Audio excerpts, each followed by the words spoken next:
Hey everybody, welcome to the third episode of Blood Brothers Commentary. We're your commentators Chris and Muyi. And let's get talking into NXT TAKEOVER Portland. Okay, for our first match, we had Keith Lee versus, what is that brother's name? TAKEOVER. Never gonna get his name right. It's just never gonna work. Yeah. But this match was fantastic. It was a rubber match. It was what you expected. Like, It is not what you expected from two big men, but Yes. it is what you expected I agree. from Keith Lee and TAKEOVER. Yes, I agree. Definitely. This match, like the spots in this match, just certain things that Keith Lee can do from the top rope makes you just go, "Are you doing?" Like, would you expect you would see a Spanish fly from the top rope? I mean, not really. Not from that type. I mean, you think, to me, that's like Vader at the end of the day. He reminds me of Vader doing certain things, like, you know, which is good. Now we got big men that are more big men that are just like, I can be 205 live. I can be 205 live. Just give me a chance. Right. You had, what's it called? You had both of them countering a move after move, Yeah. because they know each other. But like, you had like this man, TAKEOVER trying to give Keith Lee a choke slam. Nope. Keith Lee countered. You had Keith Lee trying to give TAKEOVER choke slam. Nope. Countered. But then you had at the outside, you had TAKEOVER super kick Keith Lee into a chair and then let him sit there. That all dude. nice. When I saw that spot right there, bro. Right. When I saw that spot, I'm just looking like, what the living crap? Like, what in the world am I watching? Like, this is what I said.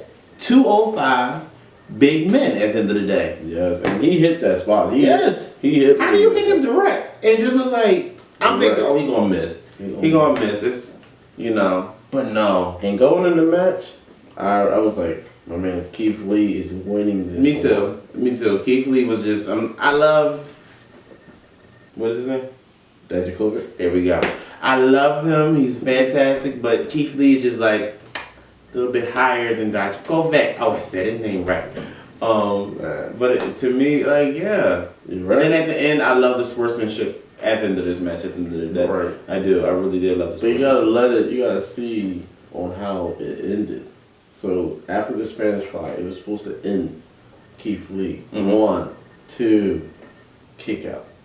Then he's like, oh, I'm about to do the feast your eyes.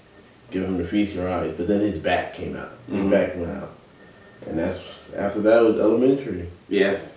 Yeah. Keith Lee gave it the big bang. 1, 2, 3. Bye-bye. And still. Yo, NXT North American Champion. Keith Lee. There we go. Fantastic match. Yes, Like, and then you had, like Chris was saying, at the end of the match, you had the sportsmanship. our next match was... What was it, the next match? Our next match. Yeah, Then we go to the trusty notes. Yes, you know what I mean? Oh, I know. Who was It was Tegan Knox versus the Dakota Cole. Tegan Knox versus Dakota Kai. Dakota Kai, shoot! And Yo, this one was a street fight. Yo, this match was fantastic. Even though But wait, who did you have going into this? Oh, going into this match, I had Dakota Kai Yep, going me too. into this match. I did. I thought that she was going to go in and, you know, still win. Because she needs it. Yeah, That's the she thing needs about it. But in the same breath, Tegan Knox. Tegan Knox needed in the same breath too. But this match, the storyline, I was not fully into it anyway. Like, I feel as though they didn't get a lot of airtime with it. So to build up that necessary, That brutality. yeah, to be able to say, okay. I mean, the first thing was, you know, back when it was what was the match that they had? Drawing a blank. Oh, War Games? War Games, where that was the initial boom, I'm a heel. But I think that we just need a little bit more for the audience. I think for the audience and for me to be able to go, okay, I'm into this storyline. But other than that, the match was like brutal. Like, I love it. Like, they were not afraid to hit each other. They wasn't afraid to use different objects. That cricket that they used. Yeah. I said, chick gonna break her. Chick gonna kill her. But what did you feel from this match? I mean, some of the spots I liked was Knox hitting Dakota Kai with a trash can lid. That right there. It reminded me back when in War Games when I think it was one of the guys from Undisputed Era got hit right in the face with a chair and then bounced back on the rope and got hit again with the chair. So that was pretty funny. That was funny. That was. But then you had the brutality where, for revenge, because Dakota Kai is the one that re-injured Tegan Knox's her knee. So for revenge, she put the steel chair, wrapped it around Dakota Kai's leg, her knee. You mean was it the steel chair? Yeah, steel chair. Oh, it was the steel chair and the steel. Sorry, go ahead. So she put the steel. I know the spot you're talking about, but she put the steel chair, wrapped it around her knee, and then just stepped on it. Just was going ham. She also had like the steel chain. Yeah, started that's what I was talking about. Started wailing on Dakota Kai. Yeah. And this just showed the brutality. It did. It showed, like I said, they weren't afraid to hit each other. They weren't afraid to show that. I feel as though Tegan Knox just was like, she thought when she was like, I could have got the pin. I could have beated you right there. And then she hit her finisher and everything. But then the shiniest wizard. Yes. And then she got angry and was like, you know what? This is not over. You freaking tried it. You tried to take me completely out at the end of the day. So she got a chair, she got a table. My bad. She got a table. Then she put her on the table, got a chair, put the chair on her neck. She was just like, I'm killing her. It's dead. I'm killing you. And she goes to the top rope and we see somebody new just pop up on the scene. What is her name again? Raquel? The girl from the, I don't really know her. The girl from the Mae Young Classic that was cowgirl gimmick. Oh, I don't even remember her. But she gave, I don't know if this was on purpose, but she gave Tegan Knox a choke slam. I said she won't. And she completely missed the table. She did. She was like, don't know if she was supposed to hit the table. By the end of this, I wanted to see what's going to happen at the end of the next chapter of this feud. Right, because you have the now we got big Raquel, or you know what her name, and then change the name again. Dakota Kai. Is it going to be like Shawn Michaels and Reed and Kevin Nash? Yeah. Type of partnership, like what's it called? Let's just hope I get more into this storyline. Let's just say that part. Right. Let's just say that. But on to the next match, which was Finn Balor versus Johnny Wrestling. And this match, I really couldn't. Predicting wise, I didn't know who I wanted to win. One hand, I was like Finn. Next hand, I was like Johnny. But I said Johnny. I couldn't pick. Like, why did you pick Johnny, actually? Because he is the NXT. He is Mr. NXT. Yes, but Finn has that right to be able to say he is too. He was. It was the past, but he feels like I can steal it back. Which, this match was fantastic. The aggression from Finn Balor. You mean the Prince? Yes. The aggression from him was just like, hey, gotcha. like going into this match, we already knew it was going to be a 10 out of 10, Yeah, we already 5 out of 5, 20 out of 20, whatever you call it. But just to see these two people that you didn't really expect to see, like maybe if Johnny would have went into the main roster and Finn would have been staying there, then we would have got that match. But it wouldn't have been with the same flavor as it was with this one. This match now. It was just like on a whole nother level. It was. I love how they drawed out the up to this point of the match, up to this match at the end of the day. It just hands down, like the spots in this match, was fantastic. Yeah, you had Finn trying to drop kick Balor into the barricade. You did, but Finn would counter. Johnny would counter and do the same to him, and then Johnny was like, let me do this 1916 to Finn on the announce table. But nope, he got a little too much hypeness. Thought he was going to do that. Finn was able to counter it and get Johnny in his perfect position where he was able to drop kick him from his standing position on top of the announce table into the barricade. So you know that hurt. And after that, you know, he put him back in the ring, gave him the coup de grace, then gave him 1916. Yes. 1, 2, 3. Yeah, like I said, like come on already. Like I thought Johnny was gonna win. I did, but then I'm just like, no, Johnny's not gonna win. Johnny should have won. Finn gave him this. I was okay with like he was, like the way he pinned him was just like, yeah. I was okay with whomever won, basically. I'm better than you. It was okay. The match was respectful pin.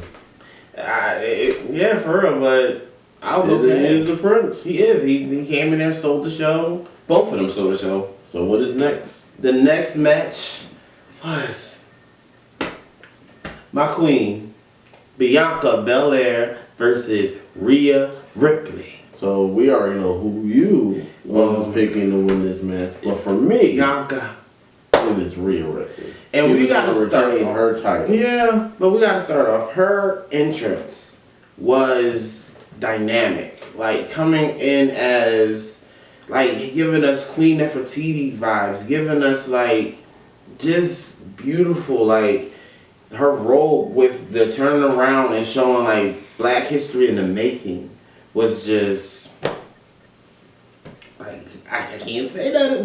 There's nothing else that you can say. Like her attire always speaks to what she's getting ready to do at the end of the day. You're right. But you know, and these wrestlers, these two female wrestlers, I feel like they stepped up the division. They did. As women's wrestlers or as wrestlers, because I think you don't really see women doing spine busters or power bombs. You do, or just the strength of these two are just like for Bianca. Bianca does so much lifting with her moves, like she did. Rhea was running towards her, and she literally just flipped her over the top of the ring at the end of the day. I'm just like, oh, you just like you be on in the beast mode at the end of the day. Right. It just puts up. They just stepped up the division. Yeah. For real. Like this, like you can't. Even though I was mad at the ending of this match at the end of the day, I really was mad because I'm just like I'm tired of seeing Bianca like basically lose every single time. Like I'm tired of seeing it because she is such in a division. She is the women's division in a lot of ways. Like she is very big in there, and she won against Shayna and she lost twice. You know, there's so many big opportunities that I feel as though she should have gotten at the end of the day. But hopefully she gets one soon. Yeah. But, you know, it was just not her time, I guess. They were fighting at the top rope. Wasn't it? Rhea was trying to get control. Bianca was trying to get control. They just keep on countering each other to the point where where Rhea was about to try to powerbomb Bianca. Bianca was like, "No, I'm not. Yeah, I'm sure. not. Nope." Bianca should have took that power bomb because Rhea was able to I would change it up rather. into her finisher move. What is it called? Riptide? Yep. the I was Riptide. okay. I think the thing about it that it was iffy to me, I didn't like the ending because it just looked a little bit botched for me.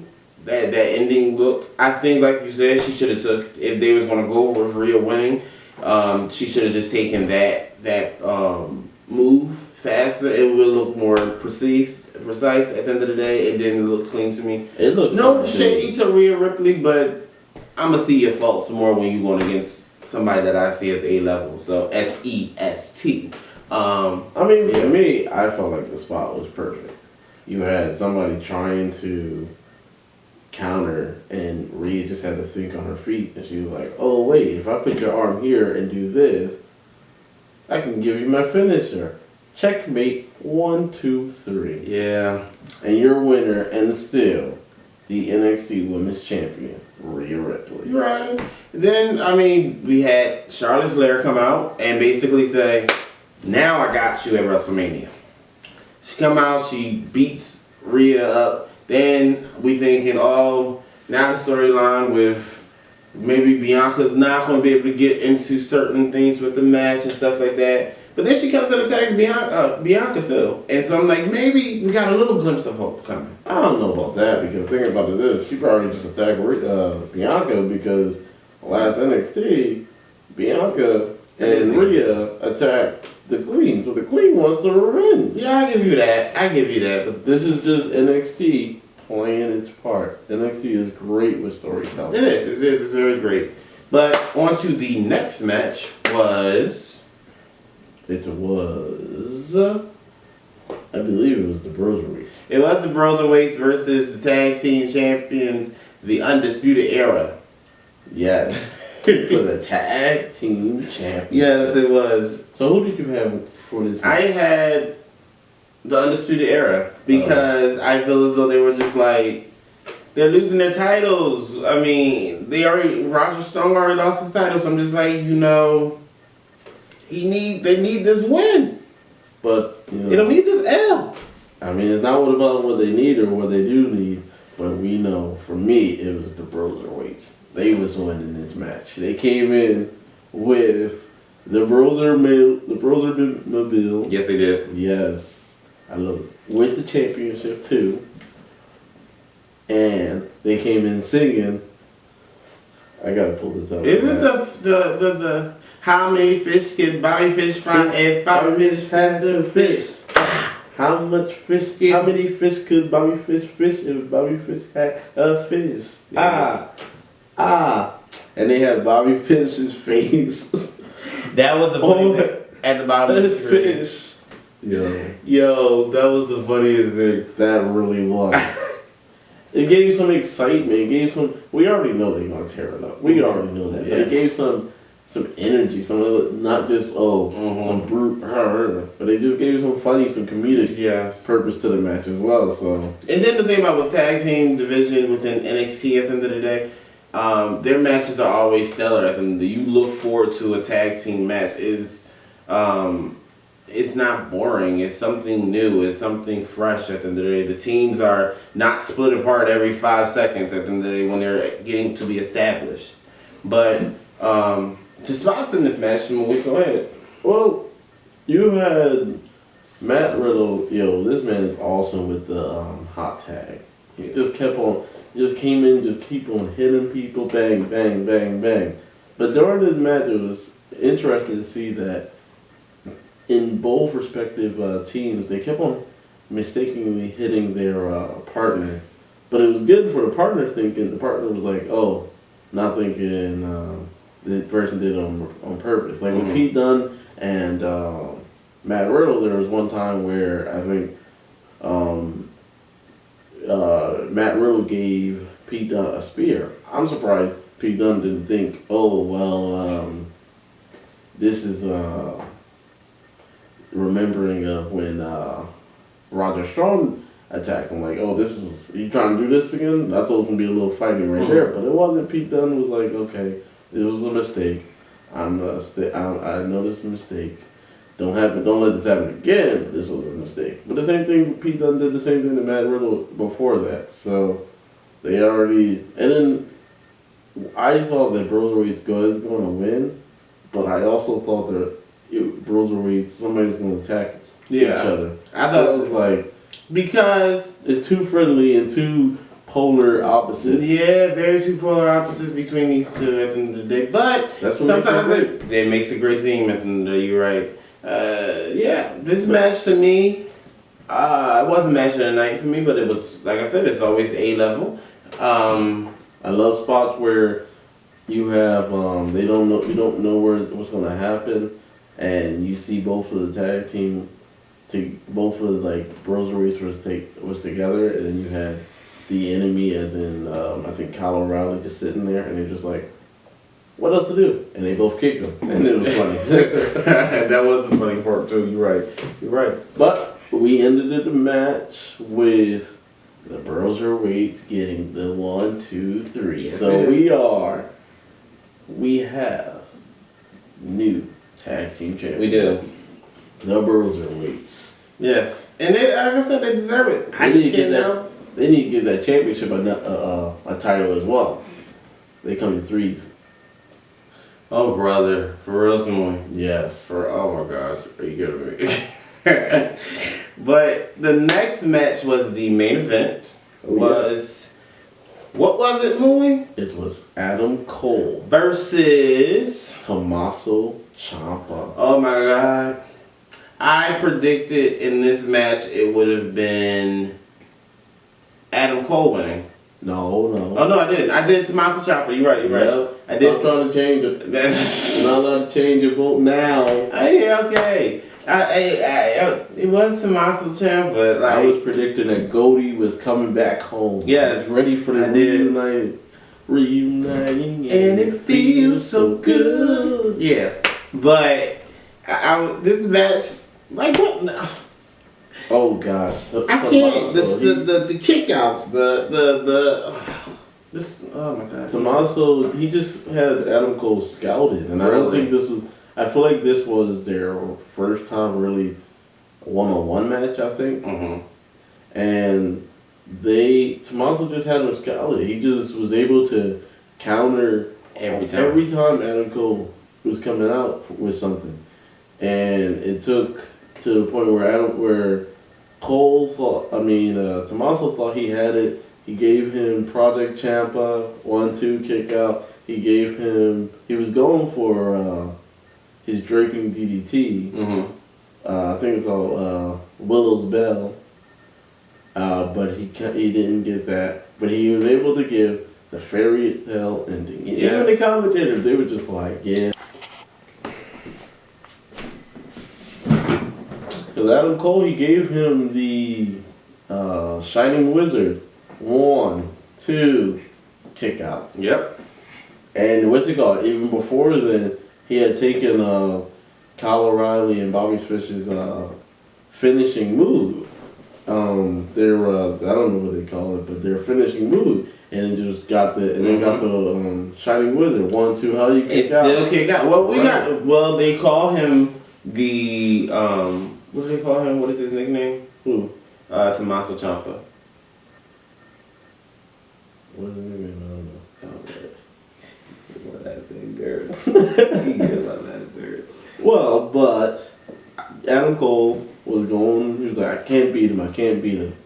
And so, Psycho Killer. There we go. They call him the Psycho Killer at the end of the day. So, I mean, the Negro well, he's not a Negro.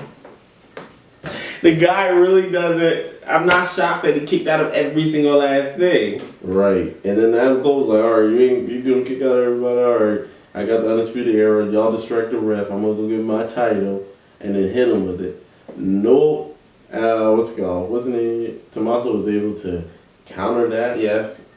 And then something surprisingly happened. Well, we thought. Yeah. That somebody was going to help somebody out. Right, because Tommaso came and was going to get the title. But then Johnny Gargano came out. Really? Oh, he's going to help him? He's going to help him. He's going to take out some Undisputed Era people, you know. Yeah, gonna help his bro out. Right, and tell them, oh, you don't want to win this title by doing something as evil as take the title and slam it. You want to do it the right way. Yeah. Well, Johnny did it the right way and hit him with the title. And I'm looking like, are you kidding me? And Adam Cole got the 1, 2, 3. Just like for real. It just sucked the air out. But it told another story. Right? Maybe we will get a triple threat. Maybe we'll get that. Maybe we'll just get a one-on-one, because last year around this time it was supposed to be Tommaso Ciampa versus Johnny Gargano at WrestleMania weekend for the NXT Championship. So maybe we'll just get that one-on-one match for WrestleMania, or maybe we'll get the triple threat. It doesn't matter to me at the end of the day if we get that Tommaso Ciampa versus Johnny Gargano match, because their matches are A-level, are just fantastic already. So I'm ready. I'm ready for it. NXT Triple H, if you want to give that storyline another chapter again, you know, by all means do it, because they know how to kill it. So give it to them. Yes. Another episode of Blood Brothers Commentary. Please like, comment, and subscribe. On to the next one.